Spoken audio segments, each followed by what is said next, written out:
Paysandu, uma cidade no coração do Paraná, com raízes na agricultura e o olhar voltado para o futuro. Hoje, o desenvolvimento urbano caminha lado a lado com o compromisso de oferecer uma educação de qualidade para todos.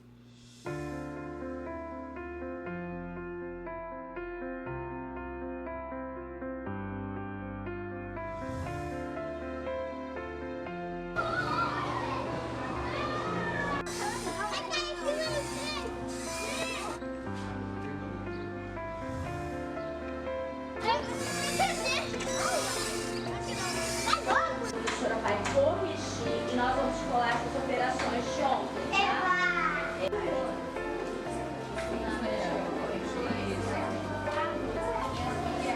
Os Objetivos de Desenvolvimento Sustentável são a bússola que vai guiar as cidades em direção à equidade educacional.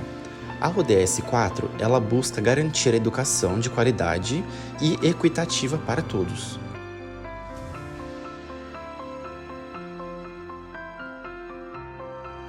Hoje nós duas compomos, junto com mais um par de colegas, o LEAL, o Laboratório de Learning Analytics, e também coordenamos um projeto via o CNPq, que é sobre qualidade da educação no estado do Paraná. E nesse contexto, nós chegamos nas ODS, que são os Objetivos para o Desenvolvimento Sustentável, onde a gente tem uma lista de objetivos previstas para estarem cumpridas até o ano de 2030, onde a gente tem esses objetivos catalogados por áreas, tanto na parte econômica, na parte social e também, em especial, na educação. Então, ele traz norteadores a respeito da educação e, em função disso, alguns estudos começaram a ser feitos sobre a educação. Em Paysandu, as 15 escolas municipais, elas atendem mais de 6 mil alunos.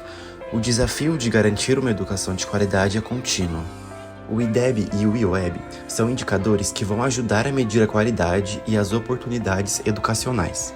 O IDEB é uma série histórica, então eu tenho um acompanhamento desses alunos, tanto nas fases iniciais, nos anos iniciais, como nos anos finais, para ver o desempenho acadêmico deles, quanto que eles estão aprendendo em cada disciplina de forma específica. E tem também o Índice de Oportunidade da Educação Brasileira, que ele vai fazer a junção dos dados do IDEB, de desempenho do acadêmico, do estudante, com um olhar também para os insumos de processos educacionais. Então ele vai ser um índice mais completo, onde a gente pode ver tanto a parte de estrutura, tanto a parte do estudante e também essa visão para o professor, para o diretor dessas escolas. Então a proposta de Paysandu, que foi apresentada para a gente, é comparar então esses valores do Índice de Oportunidades da Educação para o município de Paysandu.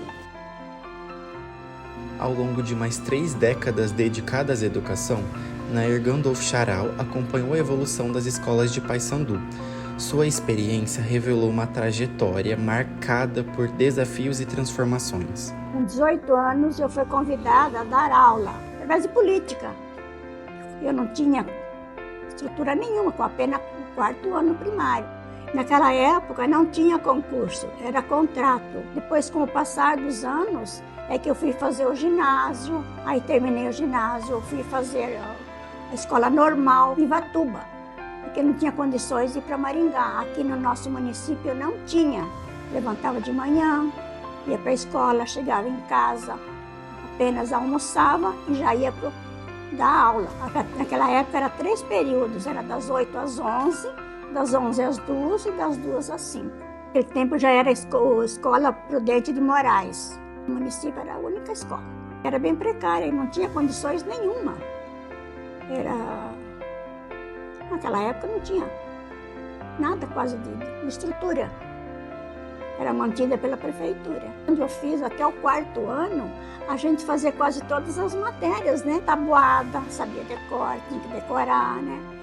Fazia problemas com taxa, capital, a gente tinha uns problemas, a gente tinha que fazer tudo isso. Hoje em dia, mesmo os alunos não têm essa facilidade de fazer como a gente fazia no 4º ano, né? Porque hoje em dia, com o celular, As crianças não sabem quase nenhuma tabuada. Se eu perguntar o número 3 vezes 4, 4 vezes 5, quase eles não sabem, se não for pelo celular.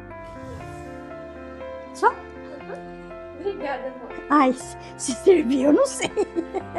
Ai, ai, ai. A inclusão é uma das maiores conquistas da educação em Paysandu. Cada criança, independentemente de suas necessidades, merece o direito de aprender e se desenvolver. Uma classe especial, como o próprio nome já diz, são alunos especiais. Primeiro, todos eles precisam ter um laudo de deficiência intelectual. Eles precisam apresentar uma dificuldade de aprendizagem.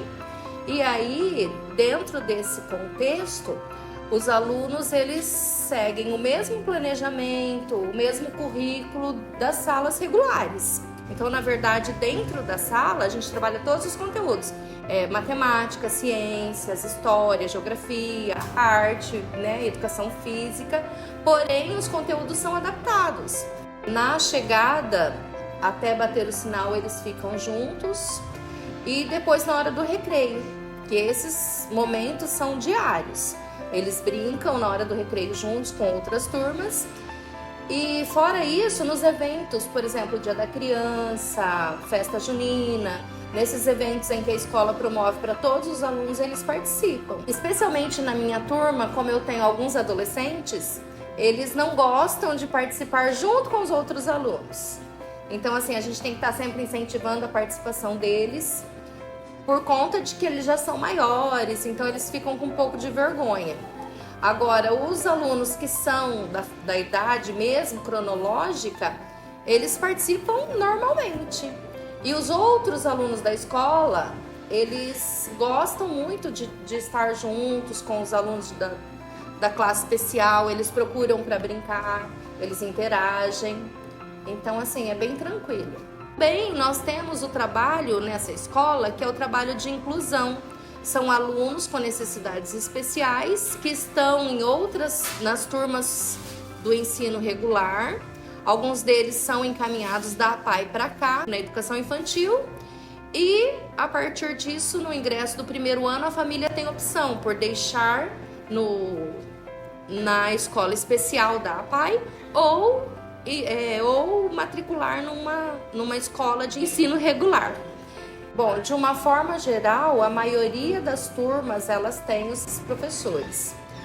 Uma melhoria que poderia ser feita é que eles tenham mais atendimentos na área da saúde, como físio, como fono, TO, que é terapia ocupacional, como serviço de psicologia também. Então, esses atendimentos, eles dão um suporte muito grande para o atendimento em sala de aula. Esse é o trabalho feito de inclusão aqui na nossa escola. Educadores como Cristiane Charal estão na linha de frente dessa transformação, enfrentando desafios e celebrando conquistas. Alcançar as metas da UDS 4 exige esforço contínuo e colaboração entre as comunidades e profissionais de educação. Em Paysandu, o futuro está sendo moldado agora, nas salas de aulas e nas estratégias educacionais. Hoje, a última estatística que a gente tem no cenário de Paysandu é o município 6.3, né? O município 6.3 hoje se equipara a um cenário Curitiba. Então você pensa, uau, né? Estamos similares à capital. A questão maior e que muitas vezes fica subjetiva nessa análise é quantas escolas, quantos alunos, quantos professores e quantas multirrealidades. Quando a gente olha para isso, bom, o município evoluiu, teve uma melhora, mas a gente tem um cenário em que praticamente todo o contexto brasileiro saiu de uma média que antes estava voltada para uma questão de 2,1, né, para um município hoje que tem uma média mais baixa está em 3,7. Então a gente tem uma qualificação nacional. Aí a gente volta a olhar para o micro. Paysandu, o que isso significa? A infraestrutura escolar melhorou, né?